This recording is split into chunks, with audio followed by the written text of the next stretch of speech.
My name is Ben Slotover and I represent the film SHHH. SHHH is about a man who thinks he can hear strange noises coming from his walls and suspects his apartment is bugged.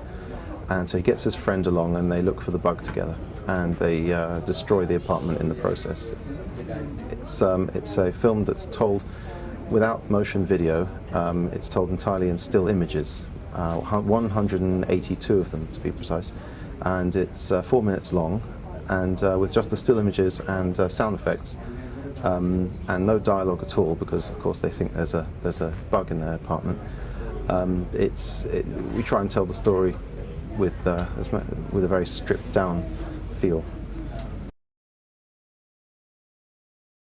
The first challenge was we didn't have a camera, we didn't have a video camera, we only had a stills camera. So we thought, well, first challenge, can we tell a story using just still images? Is it going to be boring? Is it going to be like flicking through someone's photo album? The second challenge was the sound. We thought, how much sound will we need to put in this film in order to tell the story? And it turns out a hell of a lot. We went through it 5 times, 6 times, 7 times, and watched it again and again, and realized that there are tons of things in a situation that can make a sound. People's footsteps, people just humming to themselves, the noise of a piece of spaghetti that's taken out of the pack, noise of a flower that's someone's looking at, and just the noise of their fingers on the stem of the flower. We went through and put sounds in for everything, and it made such a rich kind of soundscape that it carries the picture along, even though what you're watching is just one still image after another. The still images as well had to be edited because we didn't want to smash the flat up for real, so we used Photoshop to simulate all the damage to the walls and the floors, and that was done by Paul Elliott, who's our resident Photoshop genius. We have the side effect of having no dialogue in the film is that it's proved very popular in international markets. It's been shown at film festivals in France, in Italy, in Poland. We're hoping to conquer Japan next, and we'll see where else in the world it will play. At the moment, it's here at the AFI Fest, which is great. It's got a huge audience here, and was shown on a bigger screen than I've ever seen it before. And it's proved to be our most successful of the films involving these two characters. That's a good question. A lot of people have come up to us and told us, don't even try and stretch this over 90 minutes. People won't stand for it. Yes, 90 minutes of just still images, one after the other. But I don't know, it sounds like a challenge. I think we can do it. It'll be very cheap compared to making a movie, because it's so much can be just done on the computer using Photoshop. I think it's the story and the characters and everything. Then I think people's brains will fill in the gaps between the pictures, as they've done in the short films. If your brain can't take it, then I don't know. So it's your loss. Maybe we wouldn't have done our job. I mean, we'll just go through the. We have a feature film plot already planned for this, and involves a lot of stuff which would be simply unfilmable without a $100 million budget or incredibly proficient special effects team. Yeah, on the plus side, we wouldn't need that much funding. On the minus side, people might think, well,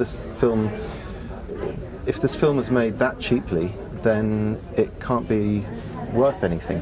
It can't be any good, because I found that's quite a prevailing attitude here in Hollywood. That a film has to have a lot of money spent on it in order for it to be worth a lot of money. But I think we should look past that and look at the pure entertainment value of it. Is it funny? Is it boring? And if it's boring, it's not, in my opinion, if it's boring, it's not worth anything. If it's great, if it's a great film, then it's worth something. It can stand on its own merits. The thing is, if we had more money, we would be able to make a feature film a lot quicker, because we could employ more people to work on the visual effects, and we could have better quality sound when we record all the dialogue and the sound effects, and maybe even a proper Foley studio. But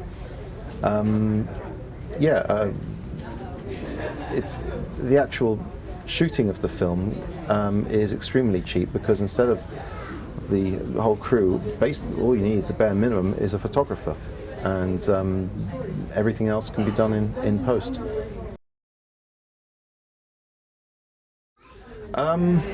It's hard to say, because the only actors in them are myself and Peter Waldeck, who's the co-writer of the dialogue as well. So it's kind of the two of us agree on a story, and then I say, well, now we're going to need a shot of you talking to me, and now we're going to need a shot of me talking to you. So we take one shot of him with his mouth open and me looking like I'm listening, and another shot of me with my mouth open, and then he looks like he's listening, and then we can alternate just the same two pictures during a whole dialogue scene. Of course, we don't just take one photo of each. We do various poses, you know, like thinking, and it's in the edit where I have to really kind of direct the action. Also, because neither of us are particularly good actors, when we do the dialogue, we improvise a lot of the dialogue, and we can cut out all the ums and ers and pauses and bad deliveries, and it's a bit like writing the film while you're editing it, but using sound wave files instead of words on a page, because I might have liked the way Peter said experience in one take, but I didn't like the way he said it in another take. So I can just cut that single word out and put it where it should be, and construct a perfectly delivered line. But whether or not that sounds artificial or not, you know, where people use cut-up dialogue, well, I just hope for the best, and if it doesn't sound right, I'll tinker with it and keep tinkering with it.